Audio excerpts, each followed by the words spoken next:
Jephthah the Gileadite was a mighty warrior. His father was Gilead, his mother was a prostitute.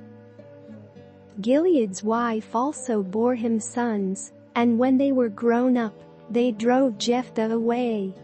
"You are not going to get any inheritance in our family," they said, "because you are the son of another woman." So Jephthah fled from his brothers and settled in the land of Tob, where a gang of scoundrels gathered around him and followed him. Some time later, when the Ammonites were fighting against Israel, the elders of Gilead went to get Jephthah from the land of Tob. "Come," they said, "be our commander, so we can fight the Ammonites." Jephthah said to them, "Didn't you hate me and drive me from my father's house? Why do you come to me now, when you're in trouble?" The elders of Gilead said to him, "Nevertheless, we are turning to you now. Come with us to fight the Ammonites, and you will be head over all of us who live in Gilead." Jephthah answered, "Suppose you take me back to fight the Ammonites, and the Lord gives them to me, will I really be your head?" The elders of Gilead replied, "The Lord is our witness, we will certainly do as you say." So Jephthah went with the elders of Gilead, and the people made him head and commander over them. And he repeated all his words before the Lord in Mizpah.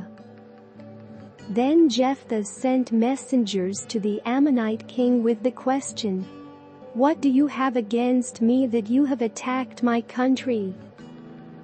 The king of the Ammonites answered Jephthah's messengers, "When Israel came up out of Egypt, they took away my land from the Arnon to the Jabbok, all the way to the Jordan. Now give it back peaceably." Jephthah sent back messengers to the Ammonite king, saying, "This is what Jephthah says. Israel did not take the land of Moab or the land of the Ammonites. But when they came up out of Egypt, Israel went through the wilderness to the Red Sea and on to Kadesh." Then Israel sent messengers to the king of Edom, saying, "Give us permission to go through your country," but the king of Edom would not listen. They sent also to the king of Moab, and he refused. So Israel stayed at Kadesh. Next they traveled through the wilderness, skirted the lands of Edom and Moab, passed along the eastern side of the country of Moab, and camped on the other side of the Arnon. They did not enter the territory of Moab, for the Arnon was its border. Then Israel sent messengers to Sihon king of the Amorites, who ruled in Heshbon, and said to him, "Let us pass through your country to our own place." Sihon, however, did not trust Israel to pass through his territory. He mustered all his troops and encamped at Jahaz and fought with Israel. Then the Lord, the God of Israel, gave Sihon and his whole army into Israel's hands, and they defeated them. Israel took over all the land of the Amorites who lived in that country, capturing all of it from the Arnon to the Jabbok, and from the desert to the Jordan. Now since the Lord, the God of Israel, has driven the Amorites out before his people Israel, what right have you to take it over? Will you not take what your god Chemosh gives you? Likewise, whatever the Lord our God has given us, we will possess. Are you any better than Balak son of Zippor, king of Moab? Did he ever quarrel with Israel or fight with them? For 300 years Israel occupied Heshbon, Aroer, the surrounding settlements and all the towns along the Arnon. Why didn't you retake them during that time?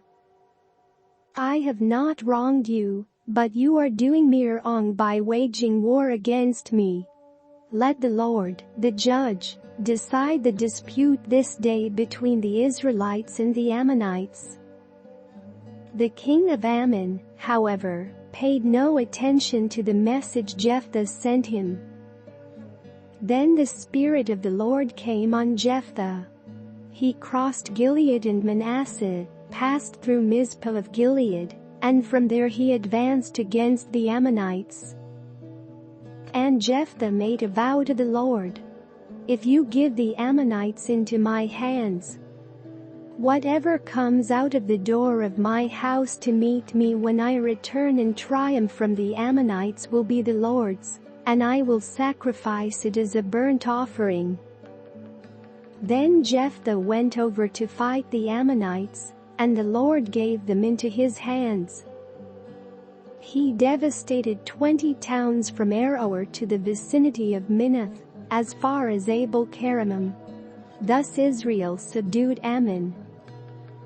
When Jephthah returned to his home in Mizpah, who should come out to meet him but his daughter, dancing to the sound of timbrels?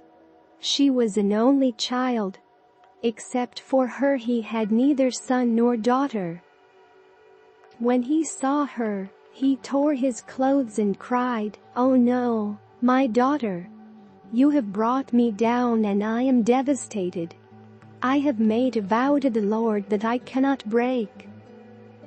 "My father," she replied, "you have given your word to the Lord. Do to me just as you promised, now that the Lord has avenged you of your enemies, the Ammonites. But grant me this one request," she said.